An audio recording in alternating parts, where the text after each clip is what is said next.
Hello hi viewers, ఈరోజు మనం వీడియోలో the flash movie full story ఏంటి అనేది చూద్దాం. సో టైం వేస్ట్ చేయకుండా డైరెక్ట్గా వీడియోలోకి వెళ్దాం. మూవీ యొక్క స్టార్టింగ్ సీన్లో ఫ్లాష్ని చూపిస్తారు. తను ఎక్కడికో వేగంగా పరిగెత్తుతుంటాడు. ఏంట్రా అని చూస్తే గౌతమ్ సిటీకి వెళ్తుంటాడు. గౌతమ్ సిటీలో ఉండే ఒక ల్యాబ్లో ఒక దొంగతనం చేస్తాడు. సో వాడిని చేసుకుంటూ ఒక సైడ్ బ్యాట్మ్యాన్ వెళ్ళగా ఈ బిల్డింగ్లో ఏర్పడిన యాక్సిడెంట్ వల్ల చాలా మంది స్టక్ అయి ఉంటారు. వాళ్ళని కాపాడడానికి బ్యాట్మ్యాన్ ఫ్లాష్ని అక్కడికి పంపిస్తాడు. ఫ్లాష్ అక్కడికి రాగానే తను వీలైనంత వరకు అక్కడ ఉన్న వారిని కాపాడతాడు. ఆ బిల్డింగ్ కూలిపోతున్నప్పుడు అందులో అప్పుడే పుట్టిన బేబీస్ కూడా ఉంటారు. కింద పడిపోతున్న ఆ బేబీస్ ని చాలా కష్టపడి కాపాడుతాడు. ఈ సైడ్ చూస్తే బ్యాట్మ్యాన్ తను చేసిన దొంగని పట్టుకోవడమే కాక వాడిని రెస్క్యూ చేయడానికి ట్రై చేస్తాడు. జస్ట్ మిస్ లో ఆ దొంగ వాటర్ లో పడిపోతూ ఉంటాడు. వాడి దగ్గరే తను దొంగిలించిన వస్తువు కూడా ఉంటుంది. అది వాటర్లో పడితే మొత్తం సిటీకే ప్రమాదం అని వారికి తెలుస్తుంది. కరెక్ట్ గా ఆ టైంలోనే వండర్ ఉమెన్ అక్కడికి రావడమే కాక ఆ దొంగని వాటర్లో పడకుండా పైకి లాగేస్తుంది. సో వీళ్ళంతా ఒక టీమ్ గా వర్క్ చేసి ఆ దొంగని క్యాప్చర్ చేస్తారు. ఫ్లాష్ అక్కడ నుండి తన ఆఫీస్కి వెళ్తాడు. ఫ్లాష్ పేరు బేరీ యాలెన్. తను ఫారెన్సిక్ ఆఫీసర్ గా వర్క్ చేస్తూ ఉంటాడు. ఎప్పటిలాగానే లేట్ గా రాగా తనని అందరూ తిడతారు. బట్ తన అవంతా పట్టించుకోకుండా వర్క్ ఫినిష్ చేసుకుని అక్కడ నుండి వెళ్తుండగా అక్కడ తన కాలేజ్ మేట్ అయిన ఏరీస్ ని మీట్ అవుతాడు. తను కూడా వెంటనే మాట్లాడడానికి వస్తుంది. ఎందుకంటే తనకి క్లియర్ గా ఒక విషయం తెలుసు, రేపు బేరీ యాలెన్ వాళ్ళ మమ్ చనిపోయిన రోజు. సో అందువల్ల తనతో మాట్లాడడానికి వస్తుంది. మీ డాడీ ఎలా ఉన్నారు? ఈసారైనా మీ డాడీ జైలు నుండి రిలీజ్ అవుతారా? ఏమైనా ట్రై చేస్తున్నామని తన ప్రెస్ రిపోర్టర్ జాబ్ చేయడానికి ట్రై చేస్తుంది. బేరీకి క్లియర్గా అర్థమైపోతుంది, నా వల్ల మీకు ఇంటర్వ్యూ ఇవ్వడం కుదరదు, నన్ను వదిలేయండి అని అక్కడి నుండి వెళ్ళిపోతాడు. తనకి ఎలాగైనా వాళ్ళ డాడీని నిర్దోషిని ప్రూవ్ చేసి తనని ఎలాగైనా బయటికి తీసుకురావాలని అనుకుంటాడు. ఎందుకంటే తన మమ్మీ యొక్క చావుకి తన డాడే కారణమని పోలీసు అరెస్ట్ చేసి ఉంటారు. బట్ ఆ టైంలో వాళ్ళ డాడ్ డిపార్ట్మెంటల్ స్టోర్కి ఏదో కొనడానికి వెళ్ళుంటారు. అక్కడున్న కెమెరాలో వాళ్ళ డాడీ యొక్క ఫేస్ క్లియర్గా రికార్డ్ అయి ఉండదు. సో తనే చంపుంటాడని పోలీసు అరెస్ట్ చేసి తీసుకెళ్ళుంటారు. ఇన్ని ఇయర్స్ తను జైల్లోనే ఉండుంటారు. వాళ్ళ డాడీ ఏమంటారంటే, పర్వాలేదు వదిలే, నా కోసం నువ్వేం కష్టపడాల్సిన అవసరం లేదు, నువ్వు దీన్ని ఇలాగే వదిలేసి నీ లైఫ్ చూసుకో అని ఫోన్లో చెప్తాడు. కట్ చేస్తే ఫ్లాష్ అమ్మ లేదు, నాన్న జైల్లో ఉన్నాడని చాలా బాధ కోపంతో ఫాస్ట్ గా పరిగెత్తుకుంటూ వెళ్తూ ఉంటాడు. ఆ టైంలోనే స్పీడ్ ఫోర్స్ ని టచ్ చేస్తాడు. తన లైఫ్ లో జరిగినవన్నీ ఒక్కొక్క టైం లైన్ లో ఏమేం జరిగిందో అంతా కనిపిస్తుంది. అప్పుడే ఫ్లాష్ కు అర్థమవుతుంది టైం ట్రావెల్ ద్వారా వాళ్ళ అమ్మను కాపాడుకోవచ్చు అని. కట్ చేస్తే బ్యాట్మన్ బ్రూస్ కి జరిగిందంతా చెప్తాడు.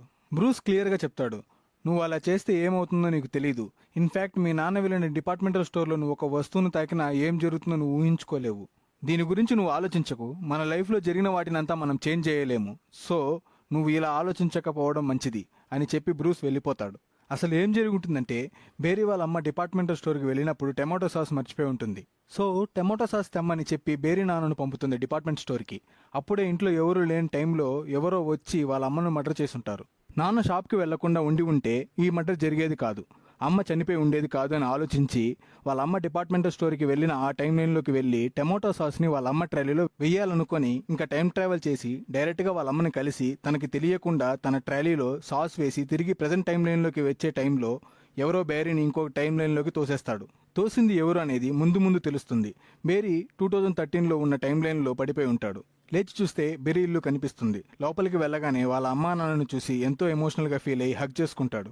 అయినా ఆ హ్యాపీనెస్ ఎక్కువసేపు ఉండదు. పక్కనే ఈ టైం లైన్కి చెందిన బేరీని చూసి ఫాస్ట్గా తన దగ్గరకు వెళ్ళి నీ ఏజ్ ఎంత అని అడుగుతాడు. ప్రజెంట్ టైం లైన్కి చెందిన బేరీ షాక్తో నువ్వు ఎవరు అని అడుగుతాడు. వాళ్ళ అమ్మ చనిపోతుందన్న విషయం తప్ప మిగిలినవన్నీ క్లియర్గా ఎక్స్ప్లెయిన్ చేస్తాడు. కానీ యంగ్ బేరీ నమ్మడు. ఇప్పుడే ఇద్దరికి ఒక విషయం తెలుస్తుంది. ఫ్యూచర్ ఫ్లాష్కి ఒక విషయం అర్థమవుతుంది. ఇప్పుడు ఈ టైంలోనే నాకు పవర్స్ వచ్చాయని, నువ్వు ఎక్కడికి పోకూడదని యంగ్ బేరీకి చెప్తాడు.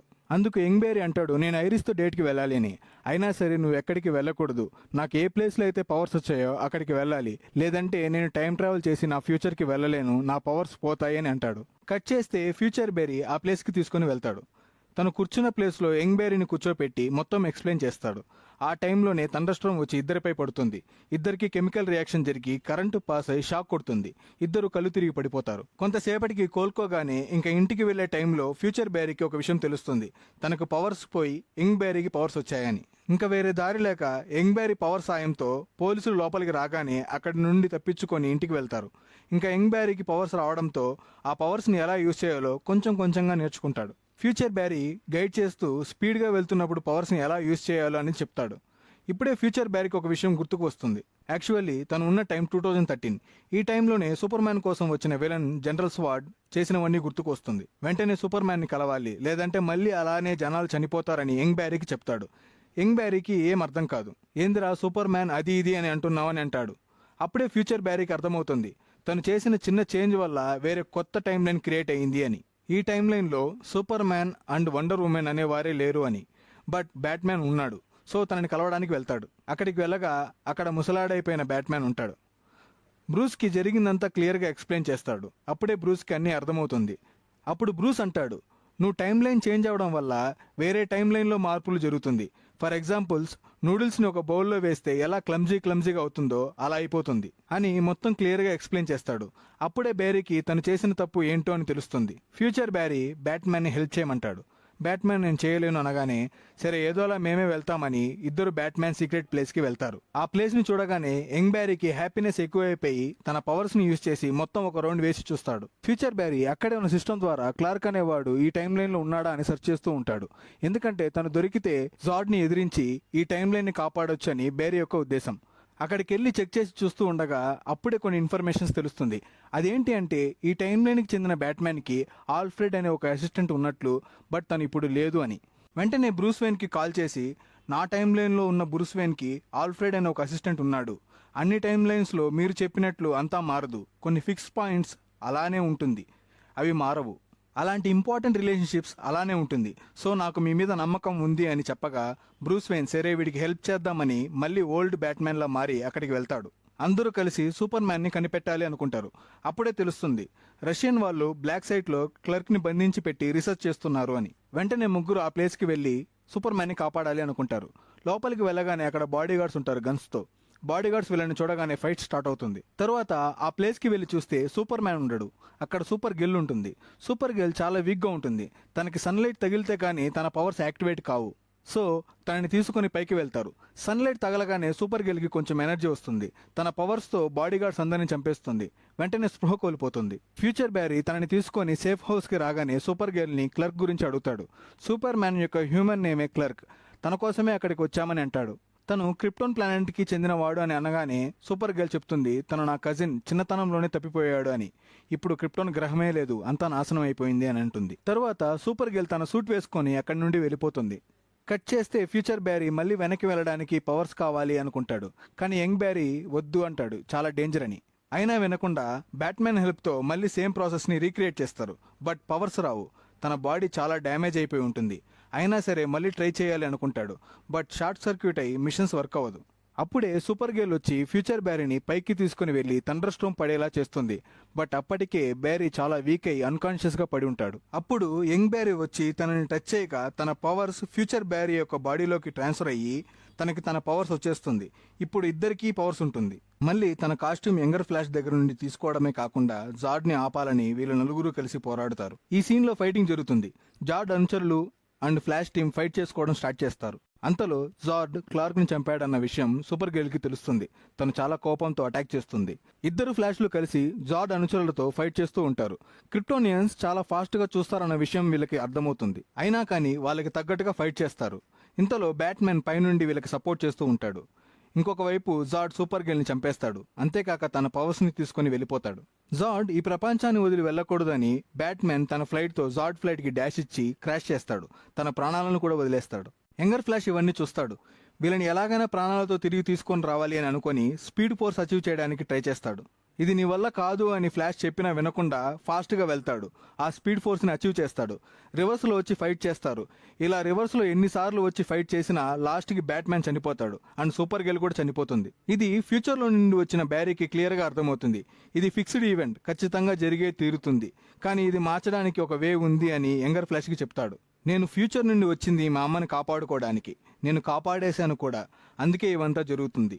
ఇవేం జరగకూడదు అంటే నేను మళ్ళీ వెనక్కి వెళ్ళి ఏం డిస్టర్బ్ చేయకుండా అలానే వదిలేస్తే ఇవేం జరగదు అని అంటాడు ఫ్లాష్. బట్ యంగర్ ఫ్లాష్ వద్దు నేను ట్రై చేస్తా అని మళ్ళీ వెళ్ళి ఫైట్ చేస్తాడు. కానీ లాస్ట్లో బ్యాట్మ్యాన్ అండ్ సూపర్ గర్ల్ చనిపోతారు. బ్యారీ తన తల్లి యొక్క చావు జరగాలి అని తలుచుకుంటూ బాధపడి ఇక తల్లి లేని జీవితం సాగించాలని అనుకుంటూ ఉంటాడు. అప్పుడే అక్కడికి ఒకడొస్తాడు. అదే ఫ్యూచర్ ఫ్లాష్ని వేరే టైం లైన్లో తోశాడు కదా, తను ఎవరో కాదు, డార్క్ ఫ్లాష్.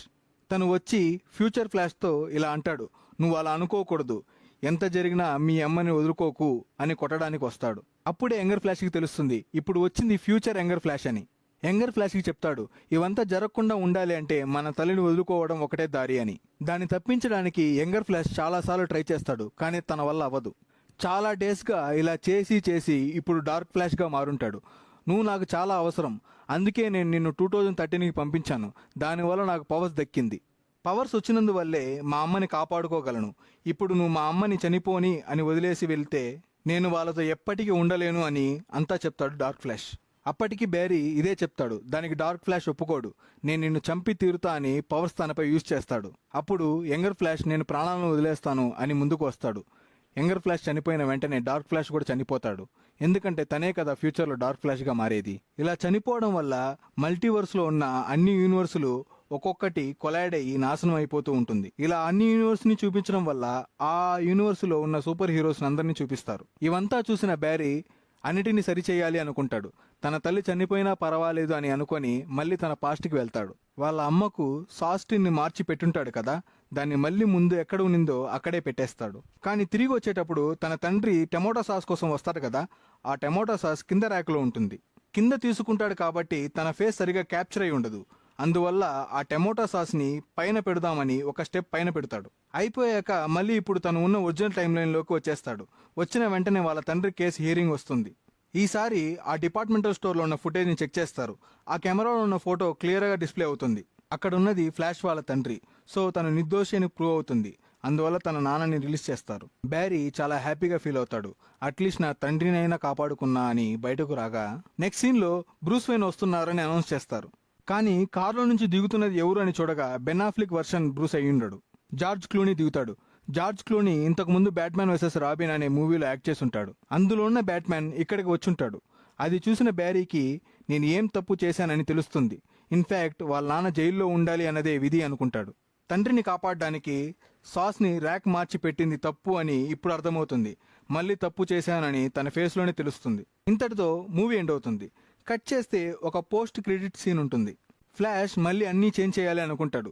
తనకి ఎవరైనా ఒక హెల్ప్ చేస్తే బాగుంటుంది అని వెతుకుతుండగా అప్పుడే బ్యారీకి అక్వామ్యాన్ కనిపిస్తాడు. కానీ తనకింకా పవర్స్ వచ్చుండదు. బాగా తాగి తిరుగుతుంటాడు. ఇతన్ని పెట్టుకొని నేనేం చేయాలి అని బ్యారీ అనుకుంటూ ఉండగా మూవీ ఎండ్ అవుతుంది. ఈ మూవీ ఎక్స్ప్లెనేషన్ మీకు నచ్చినట్టయితే లైక్ చేసి కమెంట్ చేసి మీ ఫ్రెండ్స్కి షేర్ చేయండి. అలాగే మా ఛానల్ని సబ్స్క్రైబ్ చేసి బెల్ ఐకాన్ని ఆన్లో పెట్టుకొని మాకు సపోర్ట్ చేయండి.